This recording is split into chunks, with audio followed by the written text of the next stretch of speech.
नमस्कार मित्रांनो, आज आपण शेकडेवारी या चॅप्टरमधील एक महत्त्वाचा प्रश्न पाहणार आहोत.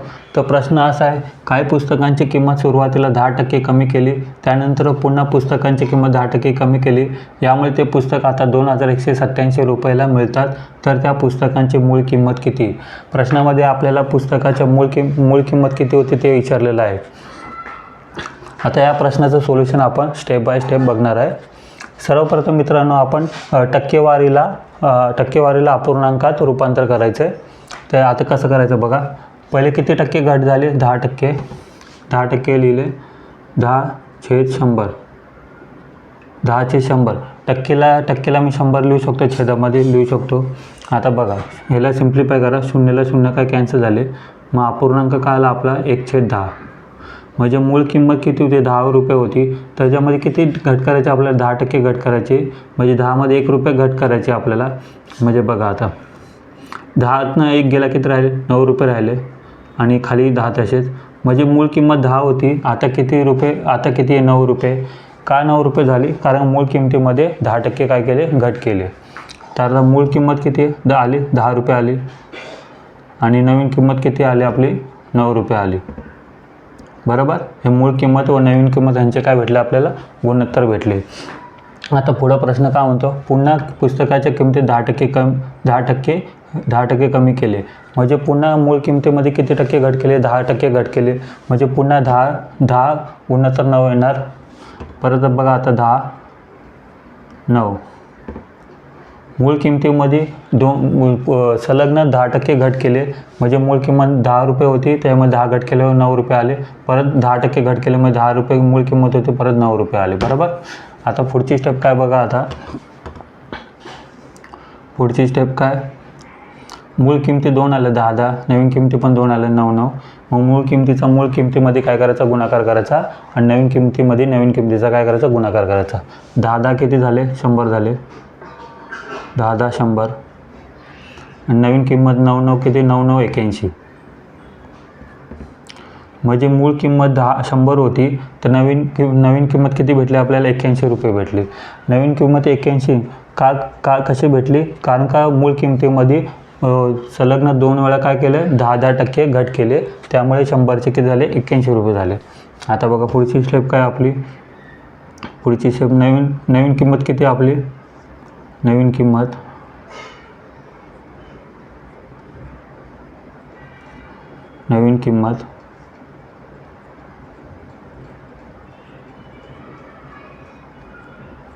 किती आली आपली?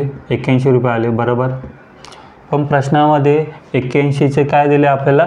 किंमत दिलेली आहे. आता बघा, 10% घट झाल्यामुळे ते पुस्तक आता कितीला भेटते? 2187 रुपयाला मिळते. म्हणजे 81 युनिटची व्हॅल्यू किती दिली आपल्याला? 2187 रुपये दिले. 81 युनिट बोला का, किंवा 81 भाग पण बोलले तरी चालेल. ठीक आहे. आता 81 बरोबर किती दिले आपल्याला? 2187 रुपये दिलेत. तर आता पुढं काय करायचं आपण? 81 युनिटची व्हॅल्यू दिली आहे 2187. तर एका युनिटची व्हॅल्यूमध्ये आपण त्याला रूपांतर करायचं. कसं करायचं बघा. 1 युनिट बरोबर 81 तर गुणाकारामध्ये, युनिटमध्ये. तिकडे गेल्यावर काय होईल? भागाकारामध्ये होईल. बघा, आता भागाकारामध्ये गेले, छेद 81. बरोबर. 81 तर गुणाकार मध्ये होते, इकडे गेल्यावर चिन्ह चेंज होतं, भागाकारमध्ये जाते. आता याला सिम्प्लिफाय करू. दोघांना 9ने भाग जातो का? हा, दोघांना 9ने भाग जाणार. बघा, 9 81. परत याला 9ने भाग जा. 9 1 9, 9 2 18. 18मधून 21मध्ये 18 गेले, किती? 3 राहिले. 3 आणि पुढचे 8 38. म्हणजे 9 चौक 36. 36 मग 38मध्ये 36 गेले, किती राहिले? 2 राहिले. पुढची एक संख्या 27. म्हणजे 9 1 9, 9 2 18, 9 3 27. बरोबर. परत 9ने भाग द्या याला. 9 1 9, 9 2 18. 24मधून 18 गेले, किती राहिले? 6 राहिले. 6 आणि 3 किती? 63. 9 7 63. आणि खाली 9 1 9. म्हणजे आपल्याला 1 युनिटची एक भाग किंवा 1 युनिटचं आपल्याला किंमत किती मिळाली? 27 रुपये मिळाली. इकडे बघा, आता 1 युनिटची किंमत किती मिळाली आपल्याला? 27 रुपये मिळाली. युनिट बोला किंवा भाग पण बोलू शकतो आपण. ठीक आहे. आता एका युनिटची किंमत आली आपल्याकडे 27 रुपये. सगळ्यांना काय विद्यार्थ्यांना मनात एक शंका असेल, एका युनिटमध्ये का कन्वर्ट केलं? एका युनिटमध्ये ह्यासाठी कन्वर्ट केलं की आपण हे चेक करायसाठी करतो की 81च्या ही किंमत किती पट आहे, त्यासाठी आपण एका युनिटमध्ये कन्वर्ट करतो. आता बघा 2187 ही संख्या 81च्या 27 पट आहे. म्हणजे 81 गुणाकार 27 केले ना, तुम्हाला ही किंमत भेटणार आहे 2187 रुपये. ठीक आहे. तर आता गुणोत्तरामध्ये कसं असतं,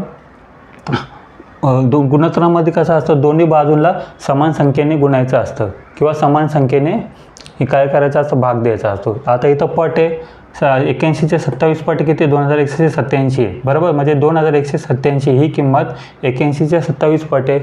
मग मूळ किमतीच्या पण किती पट पाहिजे, 27 पट पाहिजे. आता बघा मूळ किंमत विचारली ना आपल्याला, मूळ किंमत बरोबर बघा. आता मूळ किंमत बरोबर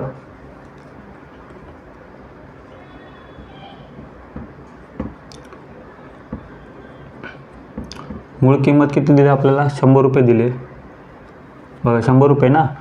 जर 2187 81च्या 27 पट असेल, मग मूळ किमतीच्या पण किती असेल, 27 पट असणार. मग 100 गुणाकार 27 किती, 2700. हे काय असणार आहे, आपलं आन्सर असणार आहे. मित्रांनो एक गोष्ट लक्षात ठेवा, गुणोत्तरामध्ये दोन्ही बाजूंना समान संख्येने काय करायचं असतं, गुणाकार करायचा असतो, तेव्हाच उत्तर बरोबर मिळतं.